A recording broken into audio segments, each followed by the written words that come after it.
jantung. Ini beta blocker dan beta blocker yang lain ya di sini digunakan.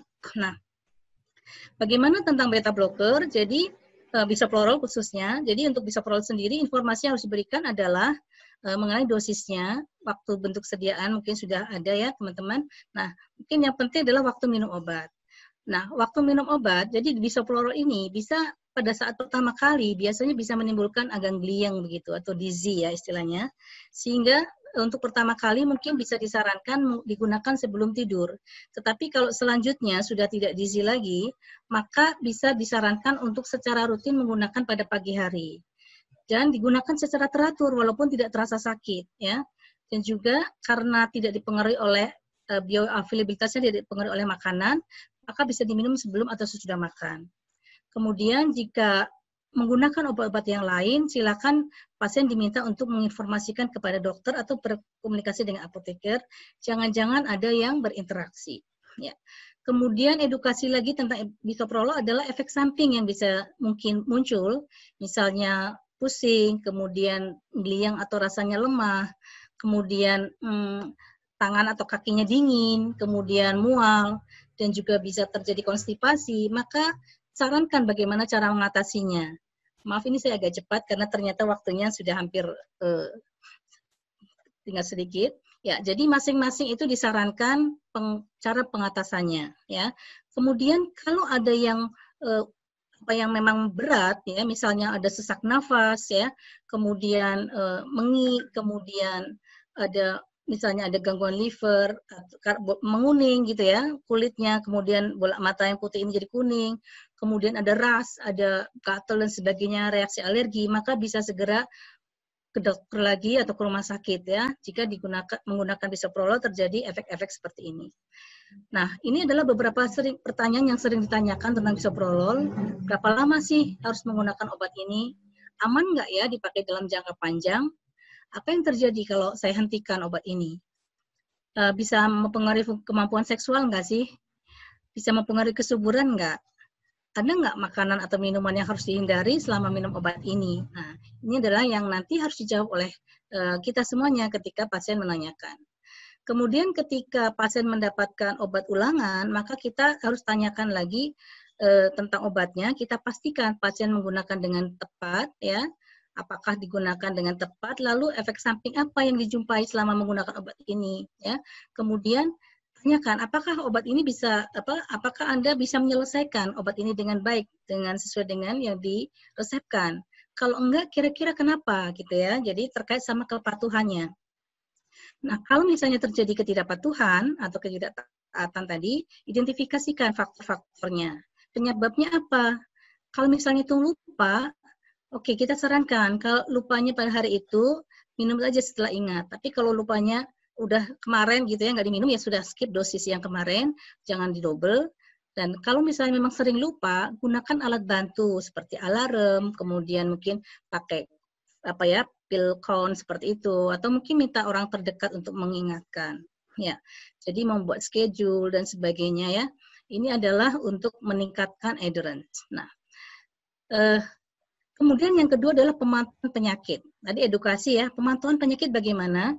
Kita kalau pasien datang ke apotek dan akan merefill obat ataupun obat yang akan meneruskan obatnya termasuk bisoprolol ini, maka kita tanyakan bagaimana, apakah Bapak Ibu rajin mengontrol tekanan darah. Kita sarankan supaya pasien selalu mengontrol tekanan darahnya. Syukur dia punya catatan ya, harus tentang tekanan darahnya. Pola hidupnya bagaimana? Apakah dietnya juga dikontrol ya, rendah garam dan sebagainya. Kontrol ke dokternya bagaimana.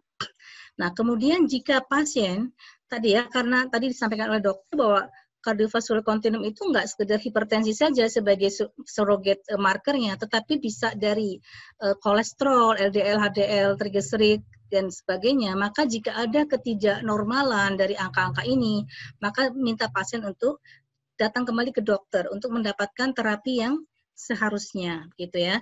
Nah, kemudian yang terakhir adalah modifikasi perilaku.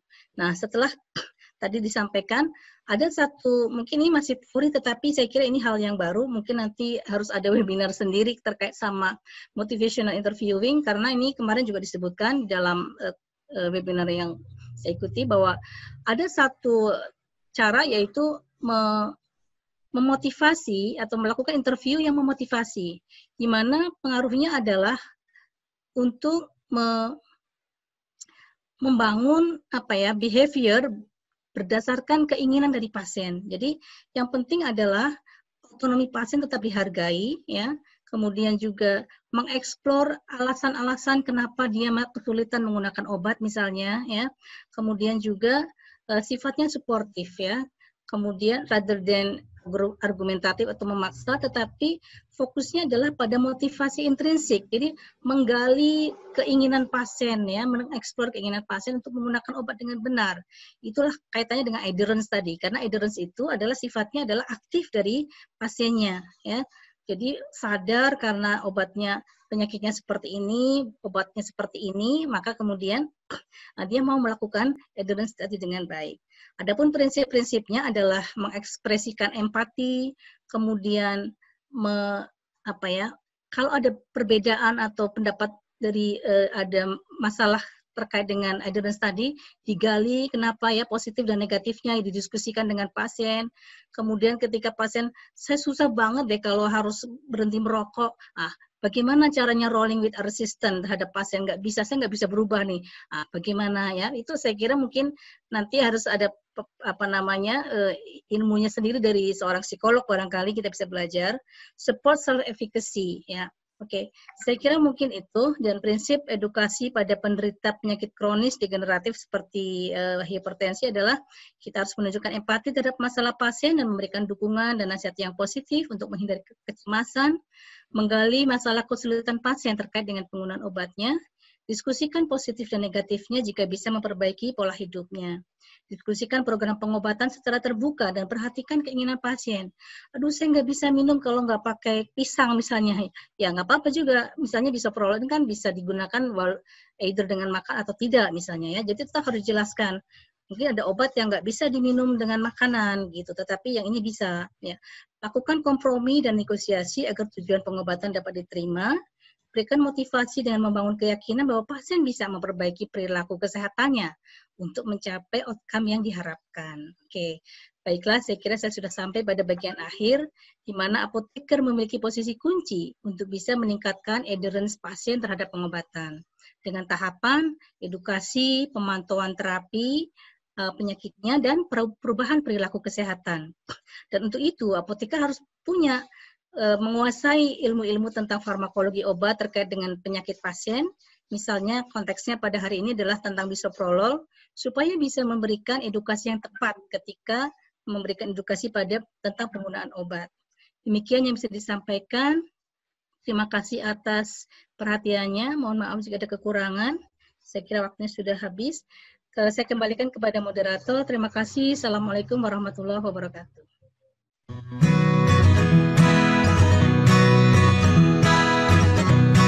Persembahan kami dari hati. Konkor, langkah pertama perlindungan jantung. Konkor, merek originator bisoprolol dari Merck, telah teruji klinis dan berpartisipasi pada studi besar seperti CBIS 2, TIPS, dan Kreatif. Dipasarkan di 117 negara dan dikonsumsi oleh 20 juta pasien di seluruh dunia setiap hari.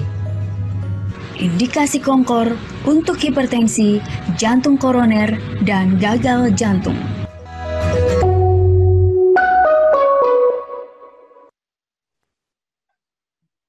Oke, terima kasih kedua pemateri, yaitu Profesor Zulis dan juga Dr.